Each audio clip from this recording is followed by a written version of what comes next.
Hi guys, magandang umaga po sa inyong lahat, mga kasari, kanegosyo, katindahan. May share lang po ako sa inyong lahat, mga guys, tungkol po dito sa ating pera. Ito po ang topic natin ngayon. Paano po natin malalaman kung ang pera ay genuine or fake? O paano natin madidetect kung siya ba ay peke or totoo or tunay? So ito nga po ang security features ng genuine na ating 1,000 peso bill. Umpisa natin dito sa ito.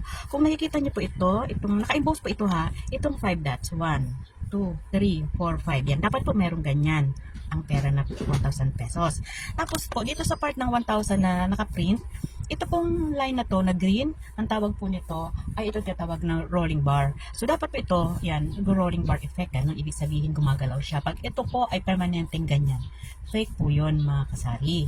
Tapos, sunod po noon, dito sa pinaka baba ng right side ng pera natin, itong 1,000 na nakaprint din. So ito, from green, nag-change po ito into magenta. Yan. Pag ginagalaw niyo po siya ng ganyan, nag-change po ito ng kulay. Ayan, ganyan. So yun po. Tapos, eagle, yung ating national bird.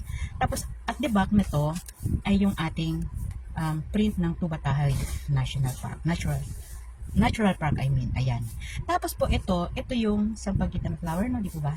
Tapos dito naman sa gitna nito, ito guys, pag ito inaninag nyo po, itinapat nyo po sa araw or meron po ditong nakaprint na 1,000 pesos. 1,000. 1,000 yun po.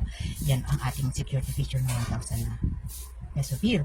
So sana po may natutunan. At isa pa last, ito pong 1,000, ito pong side na to, makinis po siya.